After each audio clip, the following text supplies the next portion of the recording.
meeting. Uh, my name is Michaela Grenier. I'm the Senior Planner for Public Engagement here at the MPO, and I'm excited to welcome you all to our monthly meeting. With that, I'm going to turn it over to my colleague Gia to introduce herself and to take us through our notices and to do the roll call for today. Thank you, Michaela. Good afternoon, everyone. My name is Gia Hong, and I am a Public Engagement Coordinator at the Boston Region MPO. I will walk us through today's notices. Next slide, please. First, I will read our Notice of Non-Discrimination. You are invited to participate in our transportation planning process, regardless of your race, color, national origin, included limited English proficiency, religion, creed, gender, ancestry, ethnicity, disability, age, sex, sexual orientation, gender identity or expression, veteran status, or background. You can read the full notice of your rights and protections at www.bostonmpo.org/NPO_non_discrimination.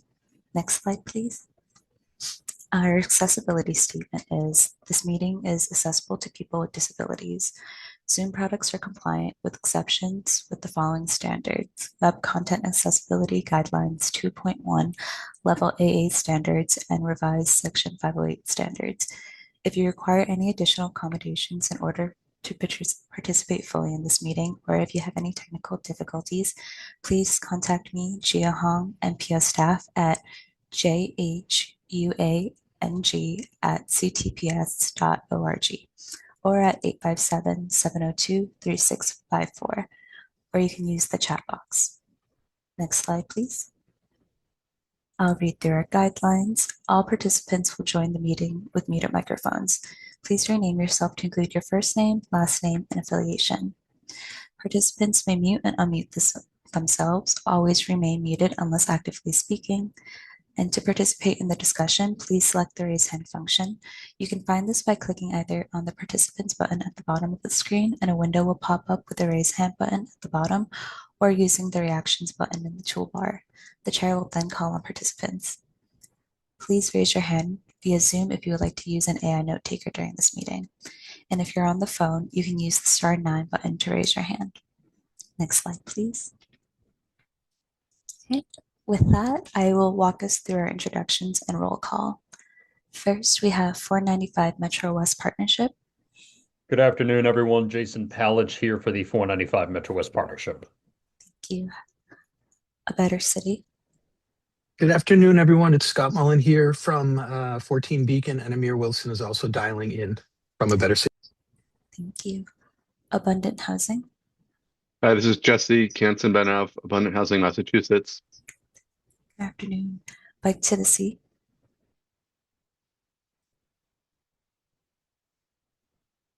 Come back. City of Chelsea. Codman Square Neighborhood Development Corporation.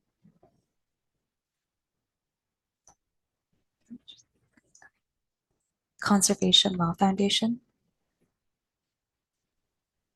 Hi, this is Paulina Muratori from Conservation Law Foundation. Good afternoon. Livable Streets Alliance. Hi, this is Maha from Livable Streets Alliance. Healthy Aging Collaborative.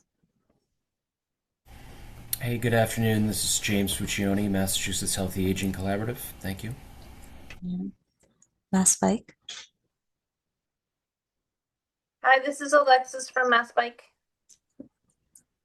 Mystic River Watershed Association. Hi, this is Carl Alexander from Mystic River Watershed Association. Mystic Valley Elder Services. Hi, this is Meg from Mystic Valley Elder Services. The PRC. Hi, Angie Craddock from the Prevention Research Center. Transportation for Massachusetts.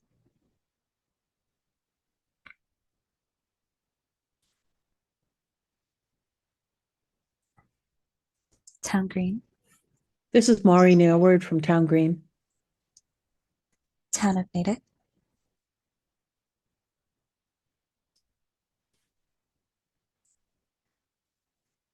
Transit Matters. Caitlin Allen Conley from Transit Matters. And Watertown TMA. Sophia Gallimore from the Watertown TMA. Good afternoon. With that, I will pass it back to Michaela. Thanks, Gia. Next up, we are going to move into our chair's report. So I will pass it to Caitlin to share the chair's report. Great, thank you. Must be a day when there's a lot of conflicting meetings at the same time. But thank you so much for the opportunity. I will give a brief, just a brief update. I just wanted to inform members that the TIP and the UPWD are both out for public comment and review. I encourage you and your teams really to review if you have time and provide comments as you deem appropriate. This is in time where we can really come together to fulfill, I guess, what I see as the role of this committee in terms of bringing broader voices to the conversation. I will put in the chat the emails for both the TIP and the UPWP comments. Both of those processes started on May 8th and will end on May 29th. So if you have time to give this a read, that would be great.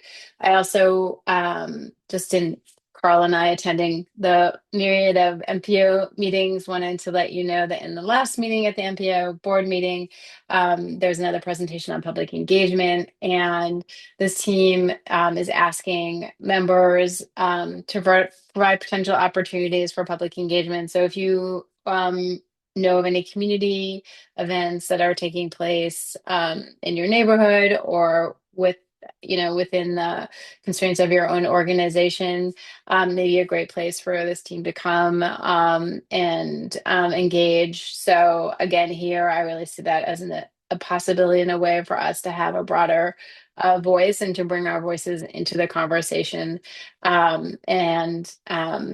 So please let us know, and I'm sure someone from this team, if not Michaela than myself, will circle around just to give you a little bit more information on that in context, and see if there are opportunities that you all know about that are not already in this team's agenda. So with that, I'll leave it there and just thank you all for being at this meeting. I know there's a lot of competition and constraints, so thank you for being here and being part of this group.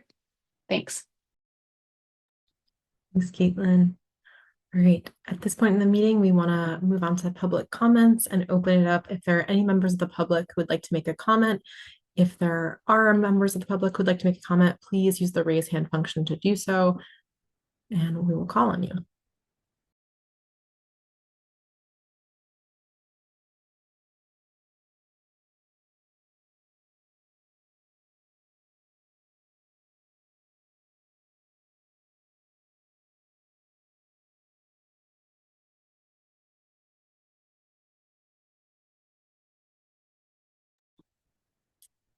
Okay, seeing and hearing none, we're going to move on to review and approval of the April 13th meeting minutes.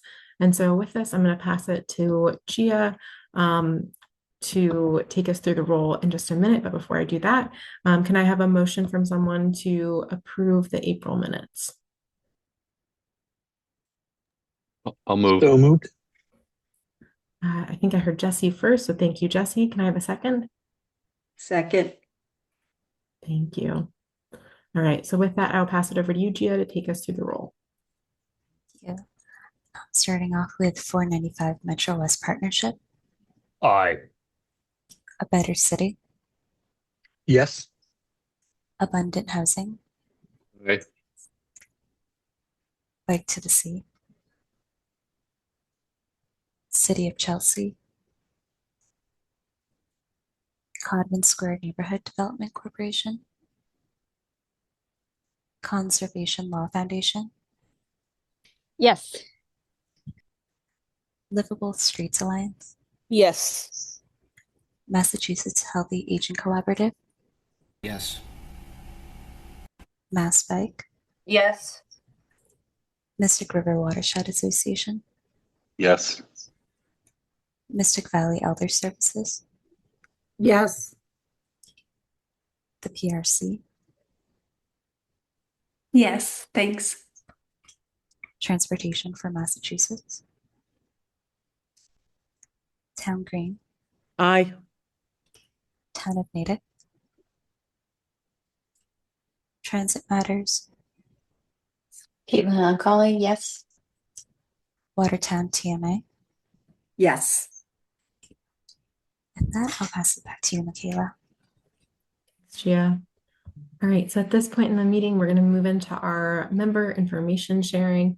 And so this month for our member information sharing, we have Transit Matters and Abundant Housing sharing. Caitlin and Charles, would you be willing to go first? Sure. Charles, are you on? Sure. He's in charge. So let me, I need to send a request to share my screen.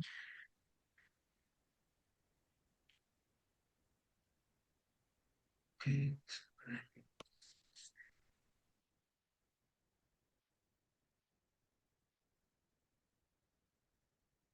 Okay, can you guys see my screen? We can. All right. All right. So, hi everyone. My name is Charles Liu. I am a volunteer at Transit Matters. So today I will be presenting to you some of our work we have done at Transit Matters in our campaign on long-range transit planning, which we called Frame the Future. So at Transit Matters, we have a lot of amazing teams and campaigns filled with both staff and a lot of tireless volunteers who often work on a lot of initiatives that are have more of like a current or short-term focus. So for example, we have our data dashboards that show you how the buses and trains are actually operating today. We have our regional rail and next-gen bus campaigns that will look at short-term initiatives such as electrification and bus priority. And then we have mobility hubs that try to integrate all these different modes of transportation together. And then there's our campaign called Frame the Future, which is a little bit different and maybe a little bit more aligned with what we are doing here, which is we are specifically looking at a long-term vision in planning for how the T should evolve, for example, in the next 25 years. So I am a co-lead of the LRTP or the Frame the Future campaign. I have the honor to work with all these other amazing co-leads and a lot of other volunteers that I couldn't fit onto the slide.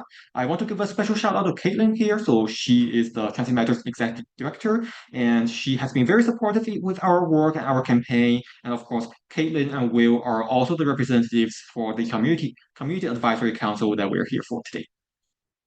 So in our group, we have a very ambitious vision for how the MBTA and the greater transit system in the region overall should look like over the long term. So in particular, we want the system to be the first choice of travel for people who are here for all kinds of different purposes, like living here, working, studying, doing business, and even play. So that involves two aspects, the planning side and the operation side. So on the planning side, we want the system to be planned with enough coverage and capacity in mind in order to address the various needs of our state and region. On the operational side, we want the system to not just be reliable and safe, but also be actually attractive for the riders, such as by being like fast, frequent, and affordable. So in particular, we are currently focusing on a lot of advocacy work surrounding the MBTA's latest long-range planning document, which is the PMT, which is currently labeled not called Focus 2050. So our campaign is called Frame the Future here. So FRAME is the acronym for Future Ready. So we want the system to be prepared to kind of be able to face whatever is going to happen to us moving forward, or whether it's like growth, climate, and technology shifts. And we want the system to be adaptable. That means we need the flexibility to cope with the various changes in, for example, travel patterns and demands, which happen a lot since COVID. We also want a modernized system that involves, for example, a lot of infrastructure upgrades through like vehicle signals and even fare policy. And lastly, last but not least, we want the system to also be constantly evolving to match the kind of population and job growth that we could expect or we should anticipate for in the region. In terms of how we are actually going to move towards these goals through our advocacy here, we believe that at Transit Matters, we can play both a leading and a supporting role in advocating for a better T in 2050. So on one hand, we want to enable a lot of informed discussions and decisions about this vision. So to which end we are happy to provide like tools, resources, and do some of our own data analysis. On the other hand, we also want to support various stakeholders in the region to meet the needs of everyone who also want to advocate for their own modernization goals. So that will include, for example, people like community members, local governments, and businesses. So here are some of the concrete initiatives, which I will go through a little bit more detail later on. But for example, on the leading side, we have articles like op-eds and a few so-called Futures Explorer. On the supporting side, we are doing some of our own engagement and producing our resources. So for example, here are examples of two op-eds that we just published earlier this year. So last month, we had a piece in Commonwealth Beacon that tried to kind of unveil the campaign and what our vision for the future tea should look like. And then we also had a more developer-facing piece in Bankers and Tradesmen that also kind of pitched the question of like planning for more transit in the long term as a real estate decision in addition to a transportation one. And then one thing that I'm really excited to share here is what we call a transit advocacy toolkit. This is now live on our campaign website, which you can find through Transit Matters.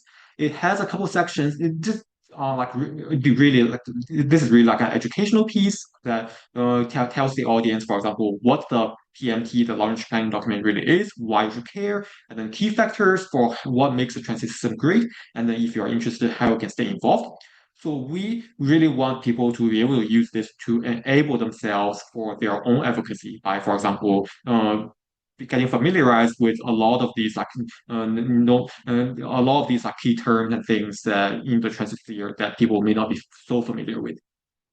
We are also in the process of our engagement cycles. Right now, we are more focusing on gathering feedback from allies of Transit Matters. Later this year, we are hoping to have a broader stakeholder outreach, including, for example, getting to the general public, organizations, municipalities, and so on. And last but not least, we are also developing an interactive web app that we call the Futures Explorer. This is a web tool that allows you to see how your journey from point A to point B would differ from today's MBTA versus a hypothetical future MBTA. So the main goal here is to inspire the public by showing them, for example, the benefits of what some kind of future ambitious transit expansion could actually look like and how they could actually affect their journeys. Okay, that's all I have. Thank you so much. Thank you, Charles. At this point, we want to open it up if there's questions that any other advisory council members have about what Charles shared. Please feel free to raise your hand and I'll call on you to share your question.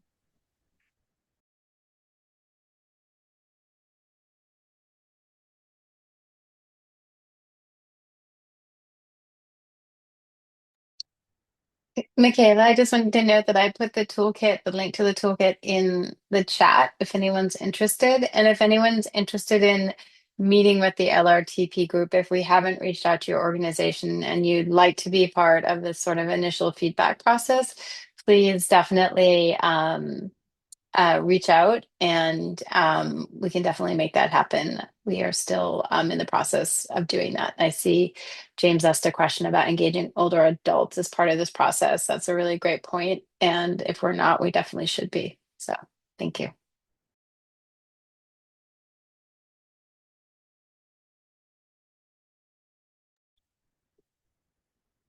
Thanks, Caitlin. And I will just mention, so like we did last month, we'll put together all the links that are shared in this meeting to go into the follow-up email that we send after this. So for anyone who's accessing the link that Caitlin shared or having trouble with it right now, we can also, we'll make sure that gets shared in the follow-up email as well. Charles, was there anything more that you wanted to say in response to James' question or any other questions that people have? Yeah, okay, so I'm just gonna quickly address James's question here. So I will briefly mention that I mean, some of our volunteers on our team are older adults themselves. So, and I also do think that a broader scale, yes, that's probably also going to be part of what we want to look at for some of our upcoming engagement cycles. So, which are still, I mean, things that we are trying to plan for, because obviously we cannot really be like, it's kind of impossible for us to talk to everyone in the region, everything. But for example, we definitely want to be keeping that in mind when we look at, for example, reach out to various organizations that could represent sectors of the demographic that we that are traditionally easy to overlook. Thanks, Charles. And we have another question in the chat from Sophia, who asked about what about TMAs or other advocacy organizations engagement? Yeah, so I think so. I believe that. Well, I believe that some of us already had. I believe that we had some initial conversation with KMA, and if not, that's definitely on our plan. Sorry, I haven't been so caught up myself with that, but I think there have been I believe some organizations have thought of or raised the ideas of like doing like joint engagement sessions or like collaborating on some initiatives such as the advocacy toolkits. So these are all definitely very welcome, and we are happy to talk about more ideas for collaboration. And this is also still an ongoing area where we are also trying to, which includes also getting feedback from the team themselves about how a lot of these things are going to move forward. So it's still, we are kind of still in the stage of evaluating and consolidating things from our earlier conversations in the past few months. So stay tuned. I would just add to that, Sophia, if you're interested there we go. Great. Thank you for putting your email in there. Charles will and the team will definitely reach out to you because we would love to do something joint or consider how that might be able to help in the most effective way.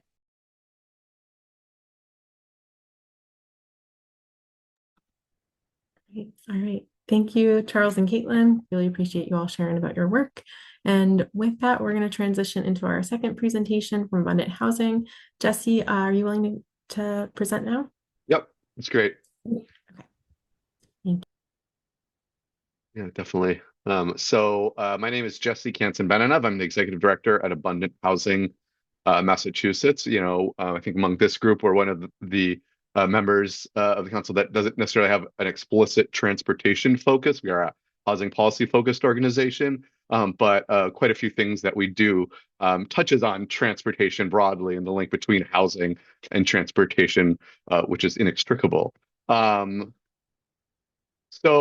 we are, we are Abundant Housing Massachusetts. We're a statewide pro-housing organization. We stand up for abundant housing for all in communities across Massachusetts. We drive policy at the state and local levels by identifying pro-housing change makers, building the power of local organizers, and connecting a statewide pro-housing network across Massachusetts. We are a membership organization. We have about 600 or so individuals across the state, about 24 affiliate organizations. I had to pull up an old presentation, so the images don't even represent the full scope of affiliate groups that we've built over the last few years. And then we work with allied partners across the state, some that are in the housing space, some that are dealing with other issues with constituencies that are struggling to afford or stay in Massachusetts. We are very much focused on zoning reform as a need to address the housing crisis here in Massachusetts. I would say as an organization, as a statewide organization, we are really one of the only ones that is explicitly focused on that. There are other statewide organizations that touch on zoning reform to build the homes Massachusetts residents need, but that is really core to who we are as an organization. We really do believe in the need to increase the supply of homes for people at all income levels, really from deeply affordable, purpose-built, restricted, income restricted housing to market rate housing, and make sure the homes that are built on the market are more reasonably priced for everyone.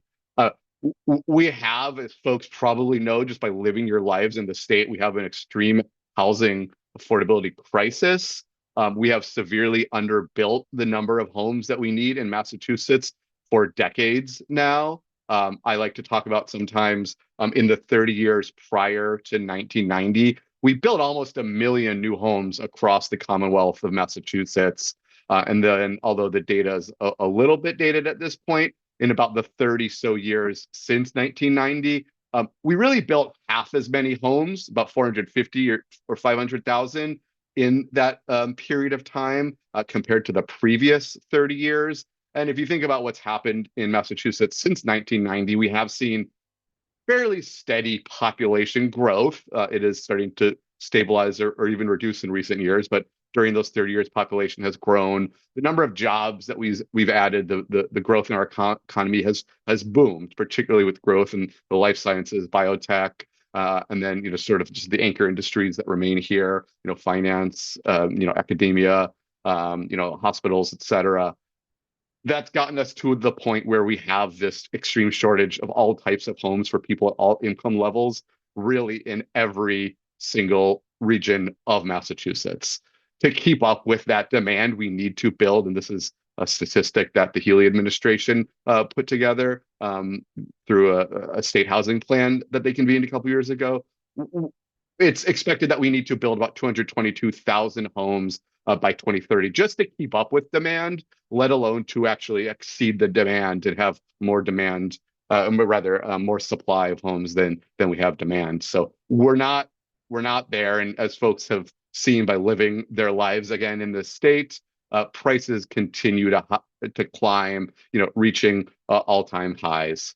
So what's the impact of that? It really hurts our competitiveness as a state. I think the big headline we see a lot is just, in particular, young people that are just leaving the state in droves, whether they're young people that were born and raised here that can't afford to stay in their own communities or their own state, or those who maybe came to Massachusetts for college or graduate school or postgraduate work and just find, even with advanced degrees in some cases, they can't afford to stay here in the state or find more competitive housing markets in other states around the country, let alone for folks who are the most vulnerable, sort of low-income folks that are forced to compete for a very limited supply of homes with folks with more income who will always bid up and win that competition for housing. So that's a severe challenge that we are facing as a state. So what's our solution as Abundant Housing? We work to advocate for policies that will make it easier to build more homes of all types. That means, again, at all income levels, but it also means a variety of types of homes, right? Not everyone wants to live in a larger suburban single-family home, although some do. But we want to reduce even the size of single-family homes. So if there's more starter homes available, we've advocated for backyard cottages or ADUs, and certainly worked on the MBTA Communities Act that I'll talk about a little bit more detail in a minute. For us, although we want a variety of types of shapes and sizes of homes in all regions of the state, we do have a priority on trying to build homes and multifamily homes near job centers and around public transportation. Certainly something relevant to this group and the work that many of us do. And so we work to try to organize residents around a pro-housing agenda. We recognize that there is work that needs to be done on Beacon Hill, and I'll talk a little bit about some of that. The levers of change on Beacon Hill are slow, and I'm sure many people in this committee encounter that in different ways. And so while we continue to work on reforming zoning, building code, permitting regulations to speed up the production of more homes and reasonably priced homes, we recognize that that's going to take a while. And so we are focused, while advocating on Beacon Hill for policy change, focused on building up this base of grassroots pro-housing advocates in as many communities as possible, because communities have a lot of power over their own land use decisions. And so if we have folks that are empowered with resources and knowledge to advocate for the change that they'd like to see, that will allow more homes to be built through town meeting or city councils, we believe that change is going to be quicker. And we've seen some of that in recent years with the implementation of the MBTA Communities Act. So again, really two focuses to our policy: state level advocacy, but recognizing that that's a longer term change. There takes a while. Definitely need to focus on local organizing. A couple of things that I wanted to talk about just in terms of work that we've done that's relevant to this group.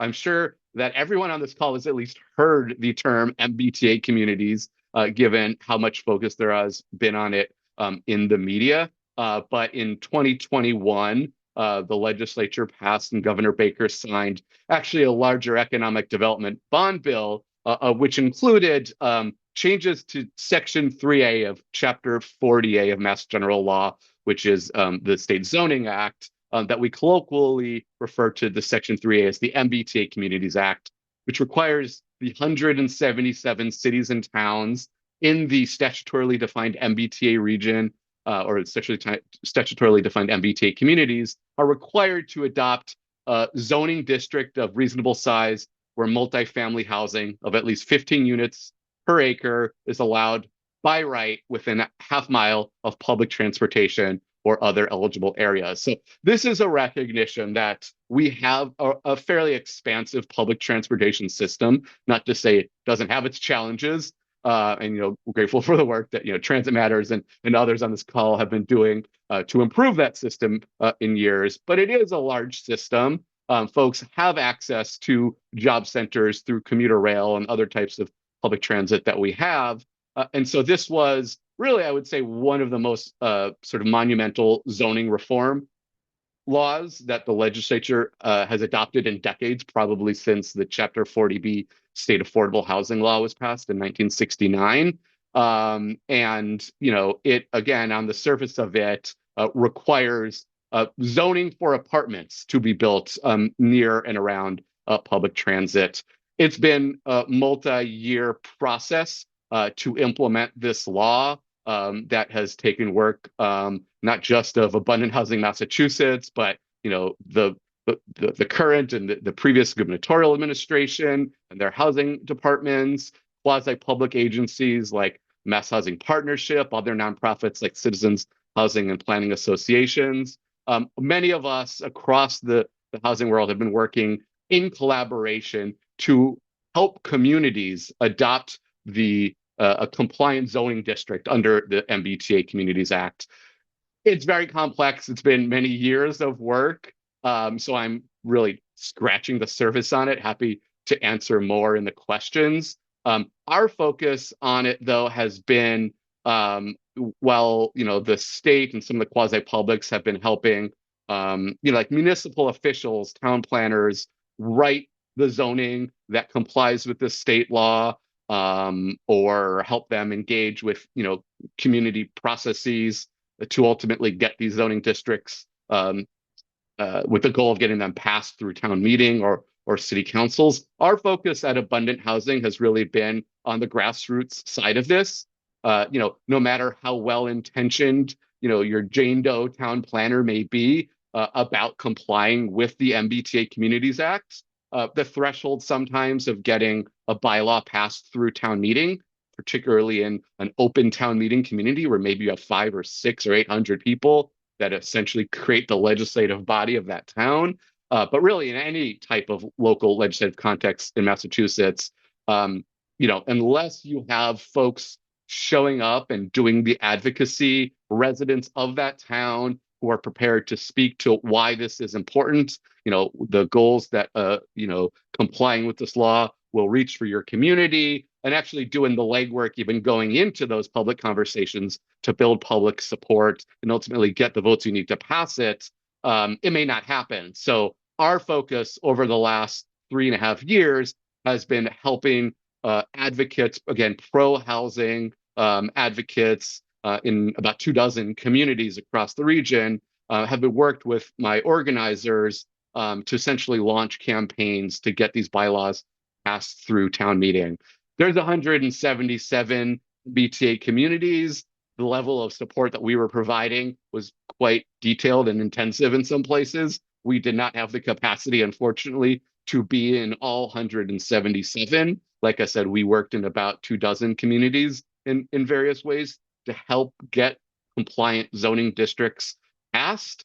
But really, perhaps say about 95% of the places we worked or more did ultimately pass compliant zoning districts.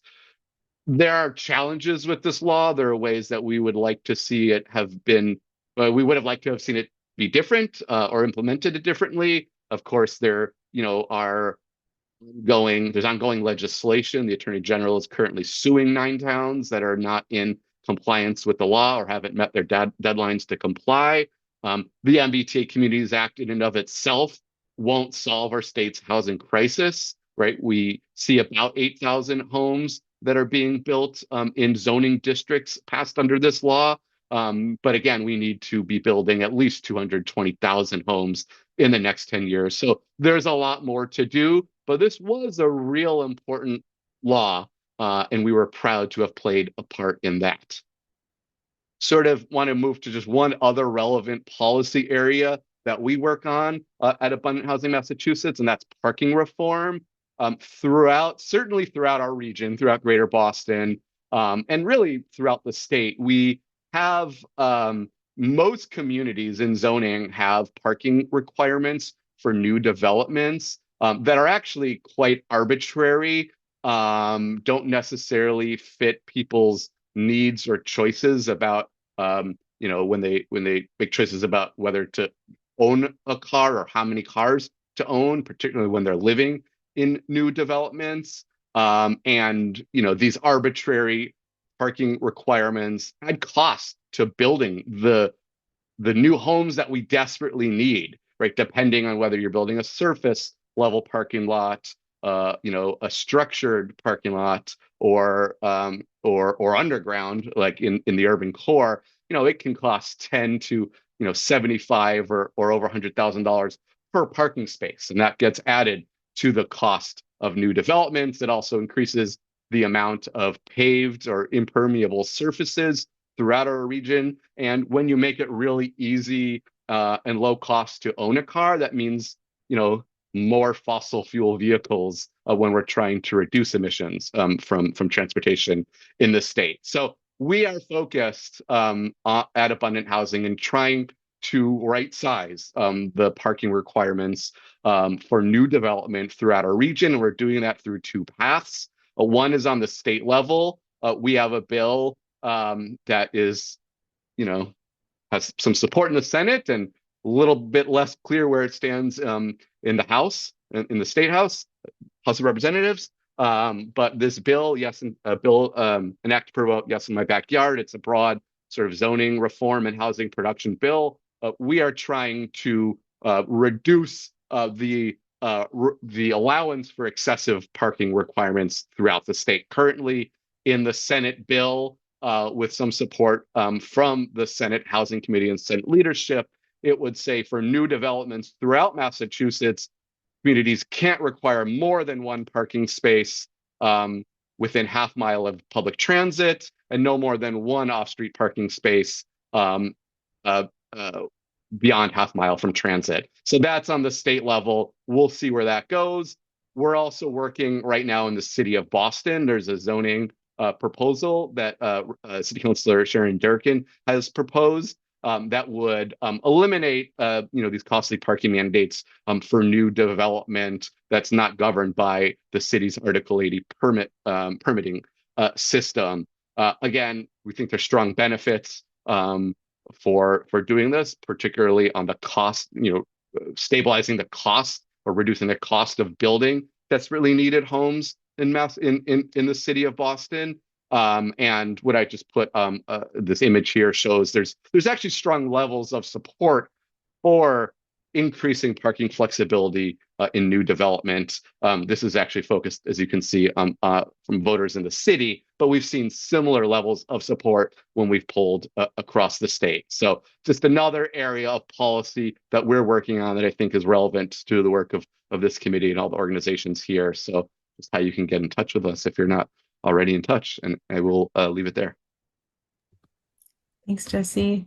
Really appreciate learning more about your organization's work. And I think we have several questions that have come in the chat, but in the interest of time, I think for these questions, maybe Jesse, we can coordinate with you to try to share some answers via email in the advisory council follow-up email, just to make sure we can also get to some of the other pieces of today's agenda, if that's okay with you, Jesse. Yes, that's fine. Absolutely. Okay, cool. Thank you. Because I want to make sure, so for the rest of our meeting, we're going to move into having presentations from our TIP and UPWP managers. Going back to Caitlin's chair's report, the public comment period for both of these documents is open. And so we have the relevant staff who are leading those processes at this meeting. We're going to present and then lead discussion. And so I want to make sure we have adequate time for that. So I will make sure that we follow up on the questions, and I'll coordinate with you on that, Jesse. And thanks so much for sharing, Jesse, Caitlin, and Charles, and we really appreciate it. And with that, we're going to move into our first presentation and discussion about the UPWP led by my colleague Olivia. I'll turn it over to you. Hello, everyone. My name is Olivia Sakosha. I am the program manager for our Unified Planning Work Program.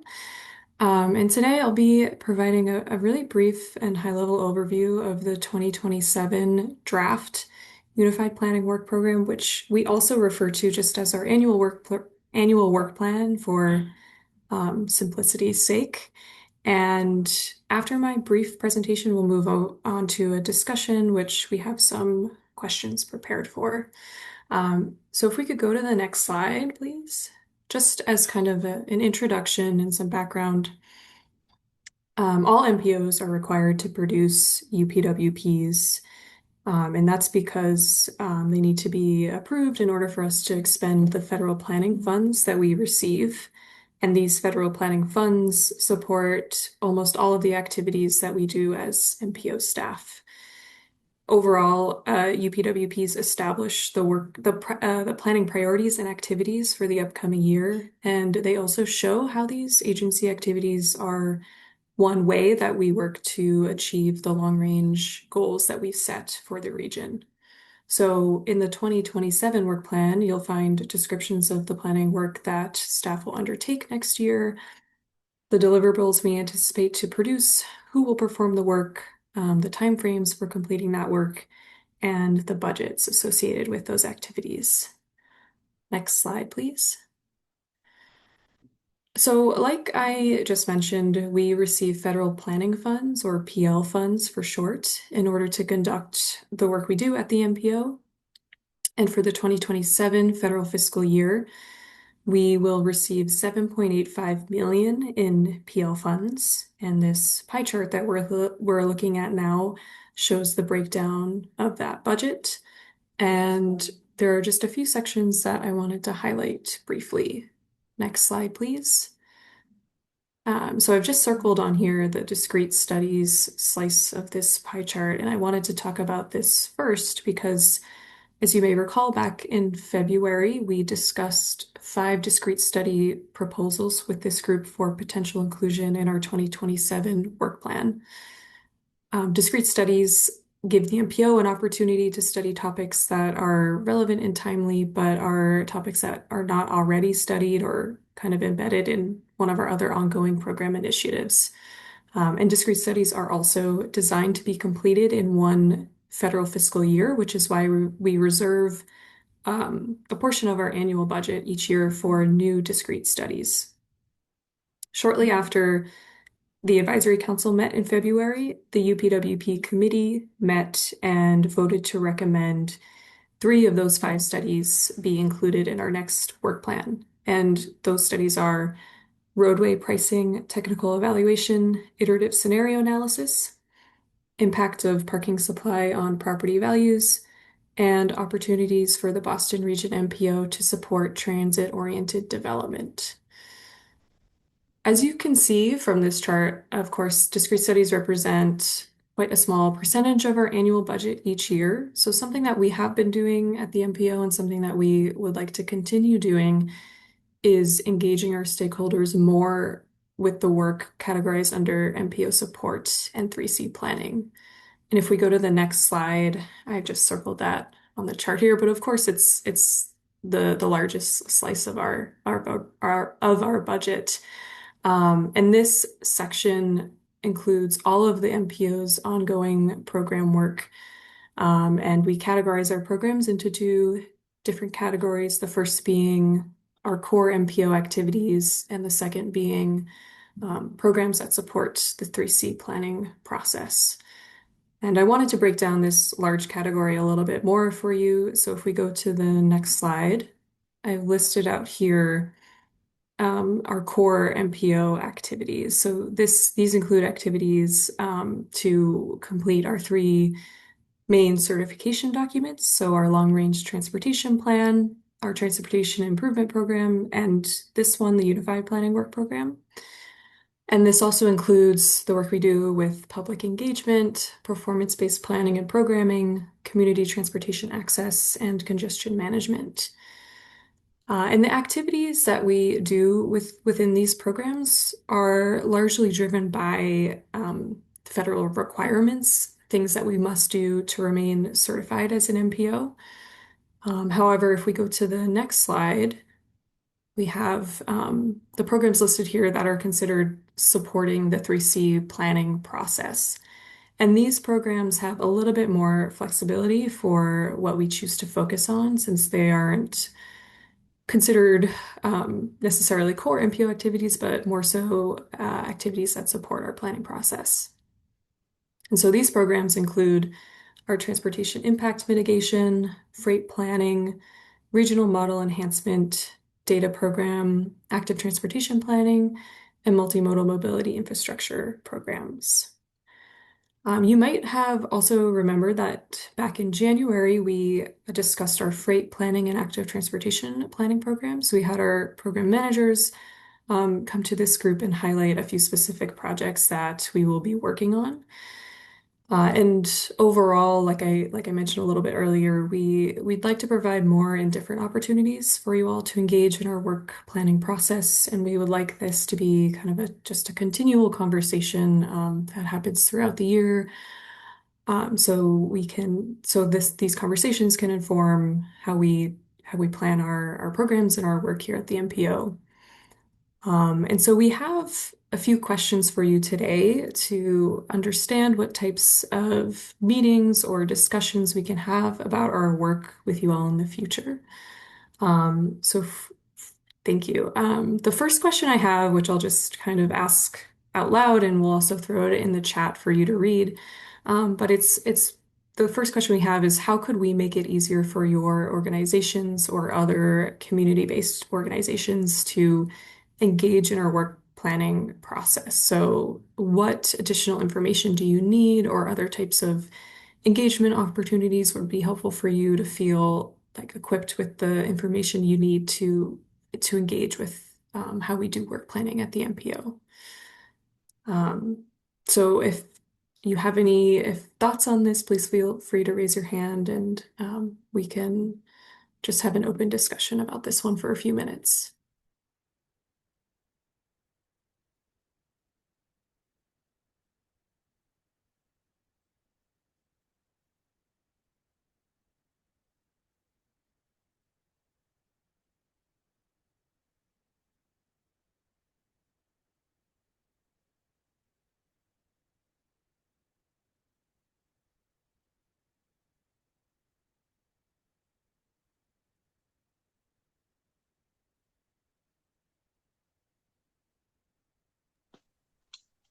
Hi, this is Carl from Mystic River Watershed. I guess I'd be curious to understand a little bit more about project development. So how are the concepts developed internally? How are they vetted?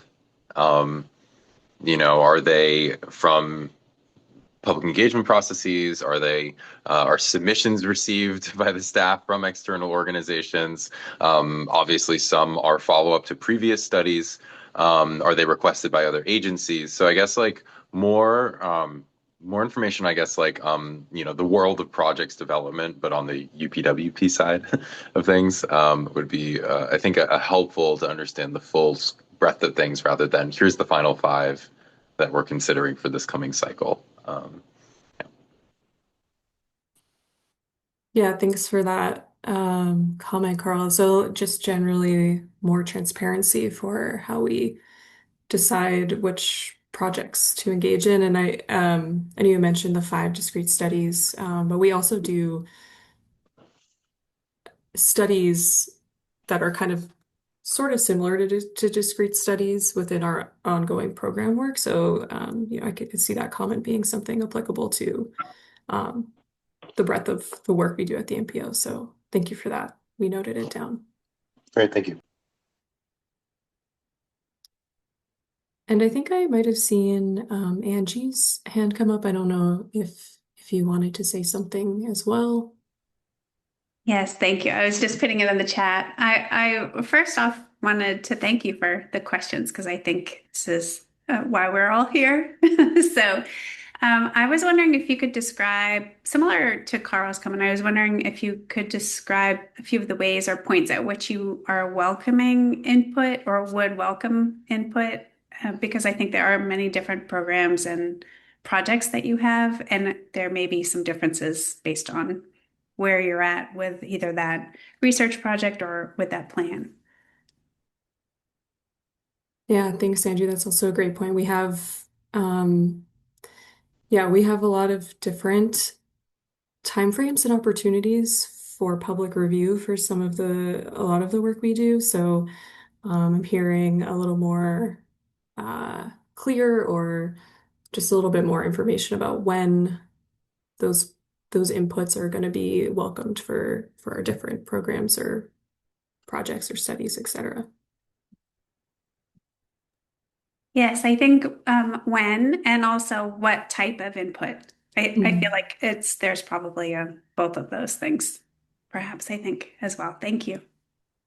Thank you, Angie. Paulina, please go ahead.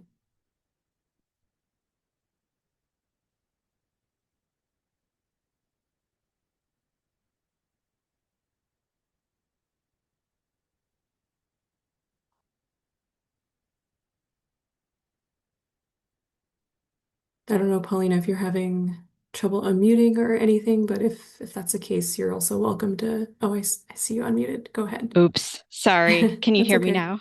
Yep, we can hear you. Okay. Did you hear anything before? No. Okay. I also just said I echoed the thanks for this discussion. I think it's great. And then building on the previous two comments, kind of to close the feedback loop, understanding really clearly like how and in what cases the feedback is incorporated and when it's not and why, is always great. I think you're probably required to comment on the type of feedback you get and how it's used or not, but that's always helpful, I think, just so that people putting in the time to comment understand that it's going somewhere, is great.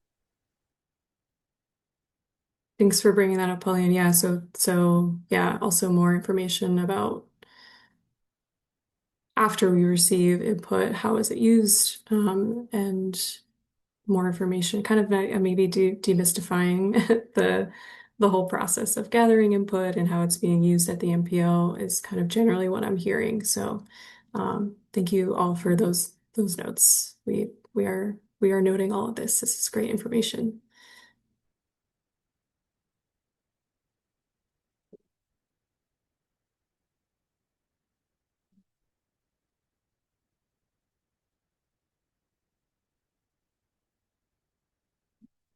Any other thoughts on this first question here? We also have another one, so we can potentially move on if no one else has any other thoughts. But of course, we can go back if we have some extra time. But maybe we can move on to the next slide because I wanted to actually bring back up the list of all of our 13 programs. So if you could go to the next slide, please.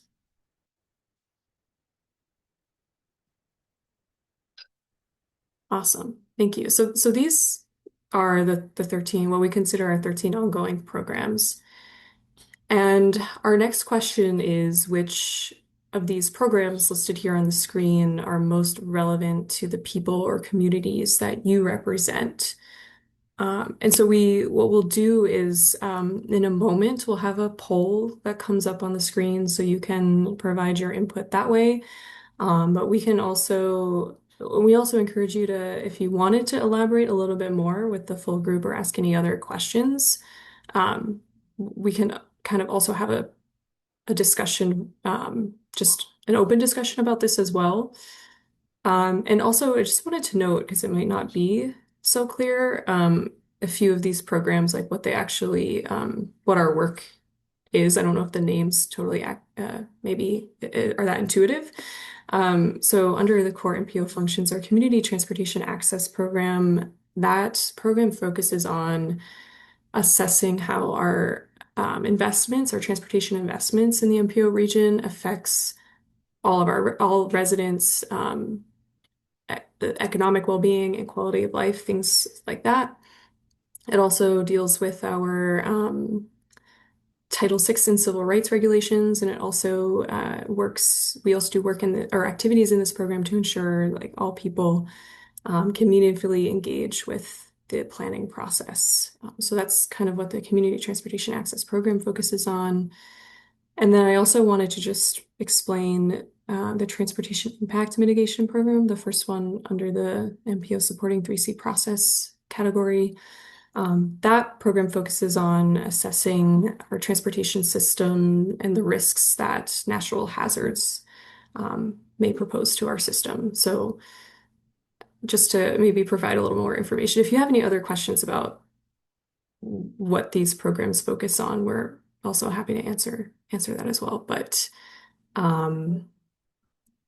yeah, I think we can maybe put the poll up now, and then if folks want to also raise their hand and discuss some of your answers more, we welcome that as well.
And if anyone would like to elaborate a little bit more, please feel free to raise your hand or just unmute if you would like.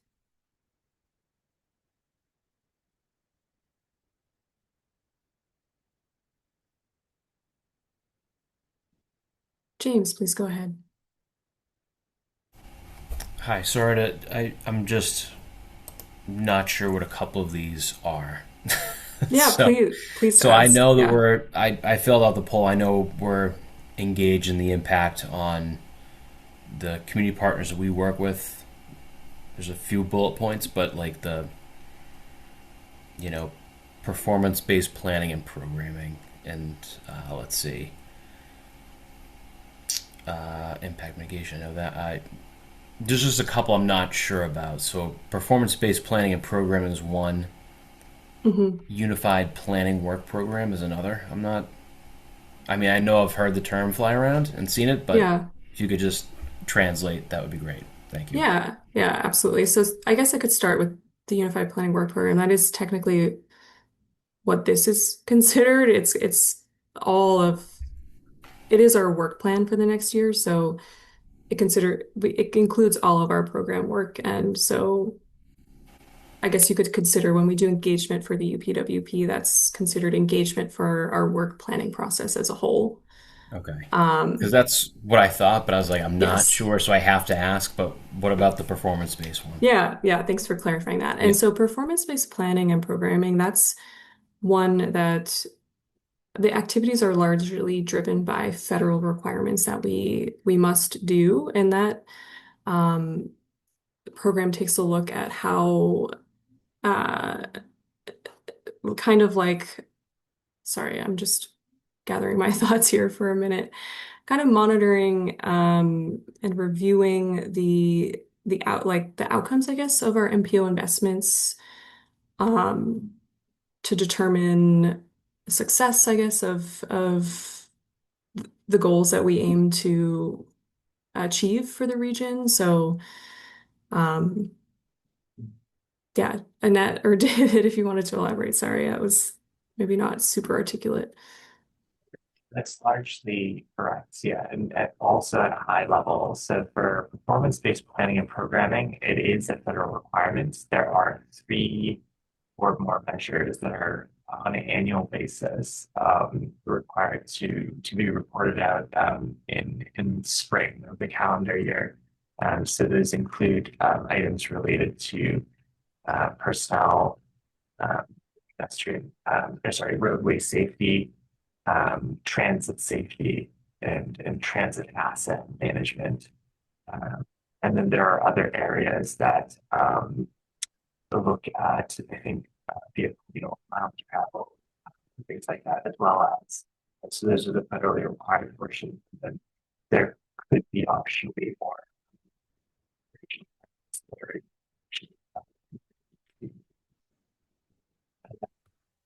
David, you're cutting out a little bit. I'm not sure if it's just me, but I think you started to cut out there at the end. It was a little muffled and then faded.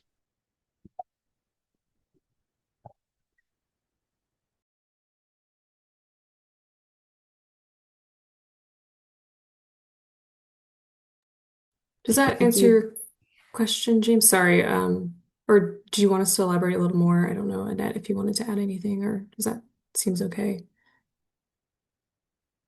I will also note that we're approaching the end of the UPWP discussion. So unless there are any remaining questions, I think we can close the poll and we'll take this data back and all of the comments that you provided. Thank you for sharing that information. This is very helpful for when we plan future discussions or engagement with this group. And what I'll do just quickly is briefly wrap up my portion. If we could go to the next slide really quick, I just will mention that sorry, can we go to the next slide, please? Perfect, thank you. So we plan to follow up with you all about the program work that relates to your organization and the work you do, so you can understand and read the work that we have planned for 2027. I also will note that we will be doing UPWP public office hours during the public review period, and public comments can be sent to upwp@ctps.org. All of this will be shared in an email, so no need to jot it down now, but I just wanted to kind of wrap this up by showing what happens next and some contact information. And so with that, I will pass it on to Ethan, my colleague, to talk about the transportation impacts. The Transportation Improvement Program. Thank you, Olivia. Good afternoon. As Olivia mentioned, my name is Ethan LaPointe. I'm a senior transportation planner with MPO staff. Focus of my presentation here today is just provide a high-level overview on the content of the draft federal fiscal year's Transportation Improvement Program, which is, in terms of an acronym, very similar to the Transportation Impact Mitigation Program. If we can go on to the next slide. I'm also joined today by my colleague, Adriana Jacobson, who is a transportation planner who works on the Transportation Improvement Program. Adriana, I don't know if you want to introduce yourself very briefly. Hello, my name is Adriana Jacobson. I work with Ethan on the tip.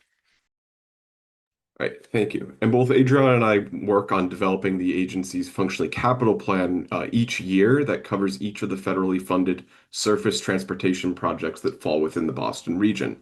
Specifically, if we can move on to the next slide, the proposed draft federal fiscal years 2027 to 31 Transportation Improvement Program currently contains over $6.4 billion of federally funded projects and programs throughout the Boston region.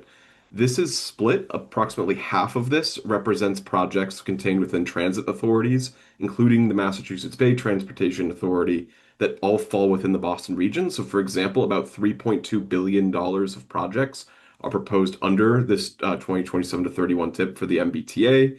The Metro West Regional Transit Authority has about $110 million of investments, and the Cape Ann Transportation Authority has about $5.7 million of investments proposed through the tip. I will note here as well that the tip includes, again, federally funded projects. So any state-funded projects, for example, or other local improvements do not necessarily appear within this document, which may be why there might be some differences in figures versus other documents that are currently going through public comment. The focus of today's presentation, though, is going to be on that other half of the program, which is generally referred to as the highway program, but covers a broad array of other kinds of roadway or trail-related projects. The Mass DOT statewide highway program, which is led by MassDOT's Project Selection, has about $750 million of investment in the region, plus an additional $1.4 billion of investment, largely related to the construction and repair of bridges throughout eastern Massachusetts in the Boston region. But the $781.2 million that we refer to as the Regional Target Program reflects a funding category that the MPO has direct control of selecting investments for. Specifically on the next slide, the draft federal fiscal years 2027 to 31 TIP funds about 41 projects in it for that $781 million. This includes projects that are allocated or identified based on investment programs set forth by the MPO. So, for example, the Bicycle Network and Pedestrian Connections Program includes funding for different trail projects, such as the third phase of the Bruce Freeman Rail Trail through Sudbury. It also includes funding for complete streets investment projects that add different forms of multimodal transportation infrastructure, such as the reconstruction of Park and Pearl Street through the city of Chelsea. Intersection improvements includes direct safety investments, such as the improvements at Willard Street and Ritchie Drive near Quincy Quarries in the city of Quincy. And major infrastructure funds larger projects that are listed in the MPO's long-range plan, such as the reconstruction of McGrath Highway in Somerville. But to provide a more specific deep dive into how each of these different investments may pan out through the TIP, generally this new TIP includes funding in a fairly substantial array for bike share projects, for example. If we can go on to the next slide, the MPO, through historically its Community Connections program, but with the most recent long-range plan, a dedicated bike share support program, has invested in the creation of 68 new stations, 131 replacement stations, and 1,882 e-bikes for one of the region's bike share networks in the form of Blue Bikes. And with this most recent transportation improvement program, about $8 million worth of additional investment has been injected into the system based on investments made by the MPO to support additional capital expansion of the system, including the addition of the city of Quincy to the overall Blue Bikes network. So again, this has been across 13 different communities as well over just the last 6 years, and that investment is something that the MPO continues supporting. But it is worth noting, if we can go on to the next slide, that overall, despite the fairly substantial relative investment that the MPO makes in bike share, that the bike share support program is actually a small fraction of overall financial investment that the MPO has direct funding control over when allocating different federal dollars. This pie chart on screen here shows that spread of allocation investment across those MPO investment programs I mentioned earlier, where the largest is in complete street style projects at 46%, the next being major infrastructure at 26%, and then transit investment about 15.5%. That being said, though, when I'm referring to these categories, we're talking about investment programs which are classifying projects in largely broader strokes.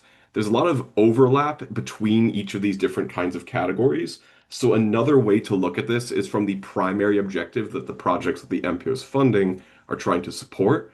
If we can go on to the next slide, we have another pie chart that shows this figure in a slightly different way, where complete streets projects, for example, represent still closer to about 50% of funding, about $390 million, looking at projects that create safe accommodations for all users of the transportation system. But then there's also projects that make more targeted and direct investments in roadway safety, about $160 million. I'll also note as well that transit funding at 15.5% is predominantly concentrated in the first of the 5 years of the TIP, about $92 million.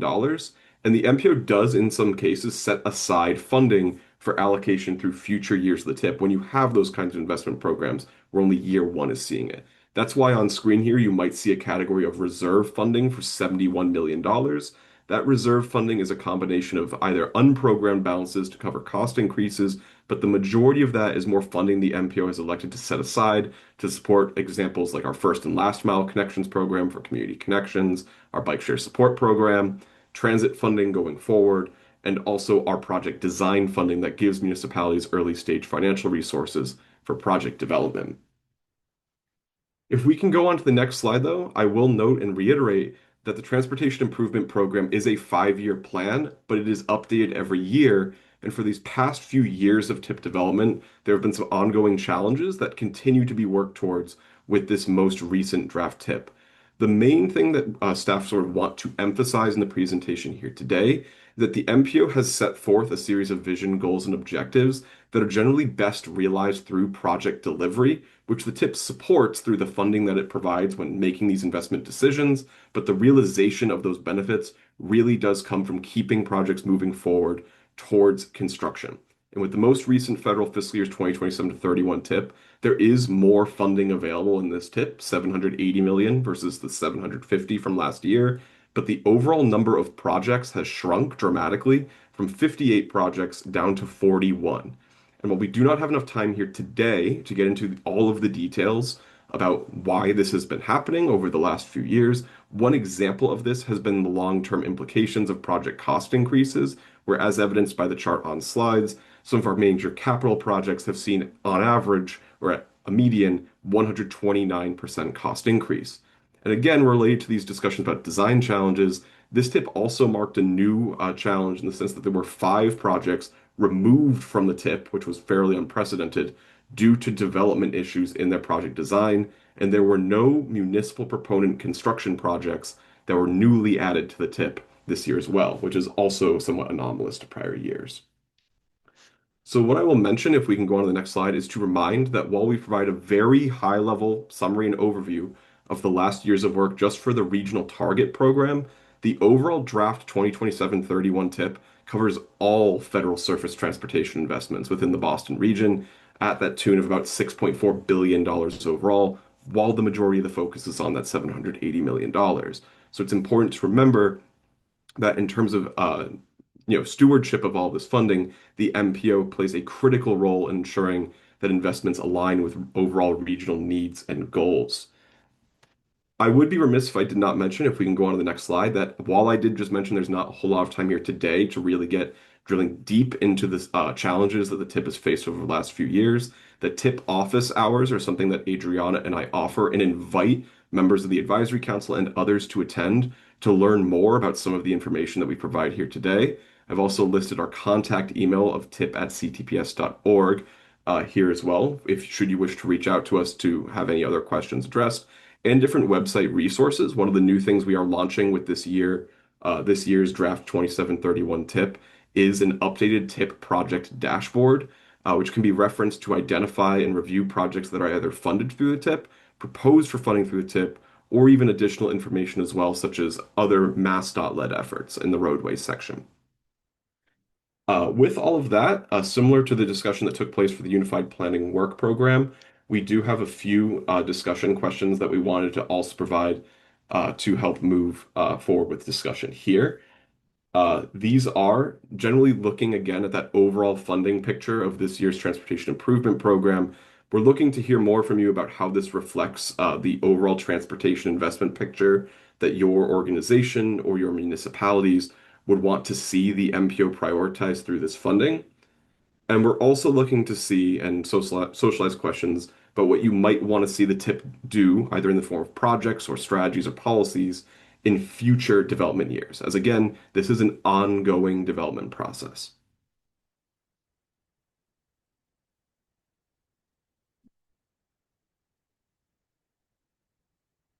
So I know I also presented a whole lot of information there, so I am happy to take any questions on this or elaborate further should folks have any questions on that. Hi, Ethan, it's Carl. So sorry if I didn't raise my hand actually. Did anyone else have their hand raised before me? Nope. Okay, great. Well, thank you so much, Ethan, and Olivia for great presentations. And Ethan, I just want to also just reiterate the importance of TIP office hours and scheduling meeting directly with Ethan and Adriana and be able to talk through TIP development. Like I've taken advantage of that in the past in order to better understand projects. To have that one-on-one time is invaluable to kind of demystify process. And I know that Caitlin and I, just serving as chairs, have kind of encouraged that for the staff as well. I don't know if any other members have taken advantage of it and maybe want to share maybe examples of what projects they have.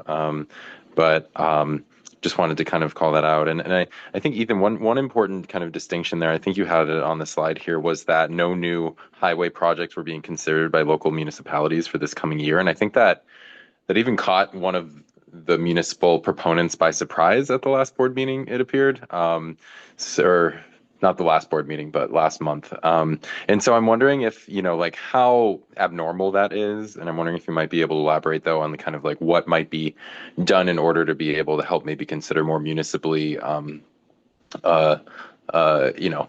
municipal proponent projects in the future, given that kind of, over budget scenario. So thank you. Yes, this is a long potential answer, which I will try to keep as short as possible. As Adriana and I did a great deal of work over this last year about the question of how do we keep providing the tip as a reliable funding resource for municipalities. Part of the reason why no new municipal proponent projects were proposed for inclusion in this year's tip is that there was insufficient funding to add new projects to the tip without removing existing projects from the program. And I'll note earlier that I mentioned that the board proposed the removal of 5 projects from the program. Those additional there would have had to be additive project removals. So there's 5 that were conducted. There would have had to be even more had we wanted to include the additional projects into the tip as well. This is largely being driven by challenges around project development, either in the project cost items, which I allude to in the presentation, but also something that we often refer to as project readiness, which is the likelihood that a project that is funded within the tip is actually going to be able to be delivered and realized in the year that it is funded in. A general rule for folks when it comes to tip projects is that the money that the MPO provides to a project does not necessarily follow the project if it is delayed back a few years. The project functionally would become unfunded temporarily were it to be delayed back. And historically, what we've seen is that projects often get delayed repeatedly with very long development cycles, with no real projects that are accelerating or moving more quickly to fill in their place. And what we've seen over the last few years has been sort of an exacerbation of this trend, which has largely hindered our ability to fund new projects, not only in this tip, but also in last year's tip, where only 1 project was proposed for funding, down from several in prior years. I hope that covers most of the elements of that question there. Yeah, thank you, Ethan. And I just, wanted to highlight that as it's a problem, that maybe we as a council can help to inform solutions for in the future. So thank you. Yeah. Paulina, I see you have your hand up. I don't know if you have a question as well.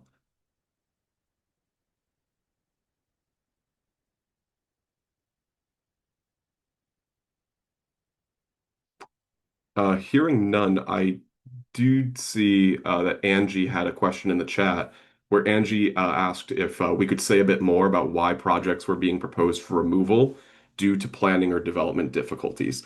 Again, this is one of those questions that if we had more time, we could really drill into. One of those real challenges there was that there have been projects on the tip that are of a insufficient level of design development to continue to remain on the tip. Specifically, the MPO had in the past funded certain projects that did not yet have accurate either cost estimates assigned to them at the time, or were at a design stage that was not sufficiently far enough along to either get those estimates or to have a sound understanding of what those projects would be. The project design process can take anywhere from 5 to 10 years, depending on the project's complexity. And the challenges for any of the 5 projects that were proposed for removal from this year's tip differed in each case. For example, some projects encountered issues related to geotechnical borings, really the stability of the soil as to whether or not a bridge could be constructed, which in that project's case required the project to be removed to restart design from scratch functionally. In other cases, there were projects that no longer had local funding to continue supporting design. There was no consultant under contract to develop it, or projects that just had not developed or advanced over the last 3 or 4 years due to other challenges at the local level. Again, with municipal proponent projects, which is the majority of what the MPO funds, which to put it another way, these are projects that the MPO is funding, but are being led at the local level. There are a wide array of different challenges that have, different projects have encountered, which has often stymied their development. And the MPO has often worked with those municipalities to keep those projects moving forward, either with support or financial resources. But due to overwhelming funding constraints, the MPO has had to be a little bit more judicious in terms of what projects it continues funding and provides repeated flexibility for across multiple tips. Thanks. That's very helpful. Appreciate it, Ethan. Scott. Yeah, Ethan, thanks so much. So I am on the TIP project dashboard right now. So I'm playing around with what you have up on your slide. Is there a way to filter to show the things that have been removed? I don't see that apparent. I see unprogrammed, but I don't know if there's anything, if we can sort through to see exactly which projects, like the bridge one you just alluded to. Yes, so I don't think we have a specific filter for removed projects, though I will briefly speak to each of them. The bridge one that I referred to was a proposed sort of final connection for the Cochituate Rail Trail in the town of Natick, actually, which was again more of the project was removed as it went from 25% design to having to start from scratch functionally in that case. The other four, again, varied in different cases. For example, the Argilla Road roadway reconstruction project in the town of Ipswich no longer had design resources locally to continue advancing, and it was not yet at 25% design. There was also a project in the town of Ashland in a similar situation due to changes in project scope around there due to a recent injury that had taken place a few years ago. There was another project in the town of Ipswich where town meeting had actually voted to stop design, and that project was removed. And the fifth project was a project in the town of Milford where, despite being funded on the tip for a full-scale capital project, Mass DOT actually delivered a sort of quick hit safety project along Route 16, which addressed most of the project challenges in that area on an earlier stage. And Mass DOT is going to create a second follow-up project to address the outstanding items. I do see Adriana has her hand up. She's the one that was responsible for developing most of this dashboard, so I'll leave it to her on any technical advice there for navigating it. Yeah, thank you.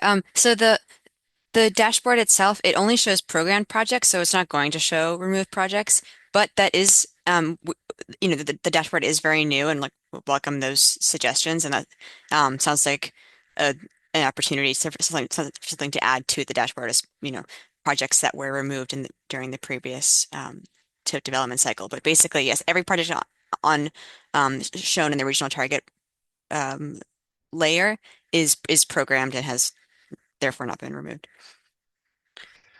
No, thank you both. This is a wonderful tool. And Ethan, I always enjoy hearing you speak. You are on top of it.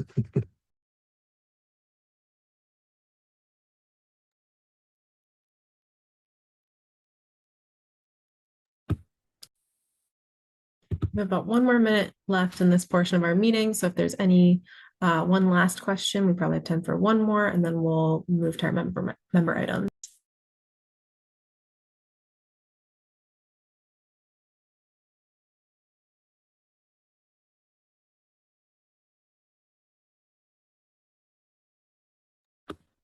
Okay, not seeing any. Thank you, Ethan and Adriana. At this point in our meeting, we're going to move to our members items. And before I open it up for members, I want to remind you all. So as Olivia and Ethan and Adriana have mentioned, we'll be following up with all of you advisory council members to share all the resources that were shared here, and also to share more about the TIP and UPWP comment periods, as well as other upcoming opportunities and programs within MPO.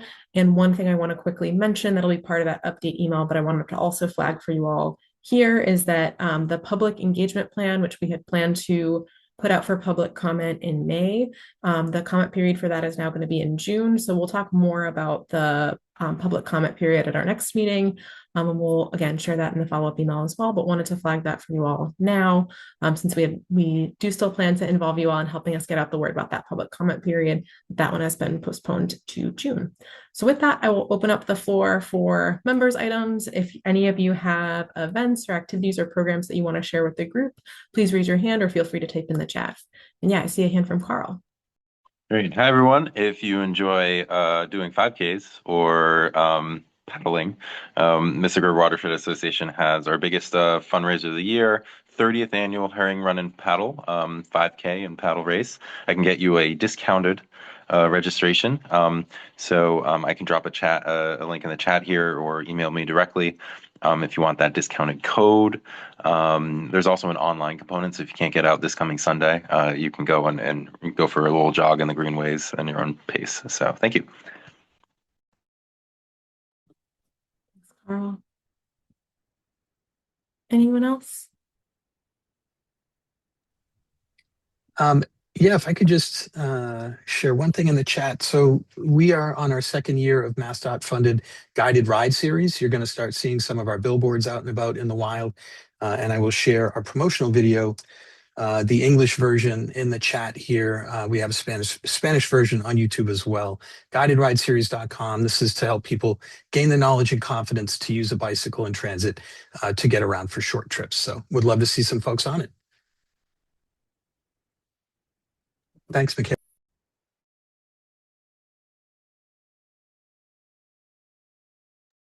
Awesome. Thanks, Scott. All right. Anything else?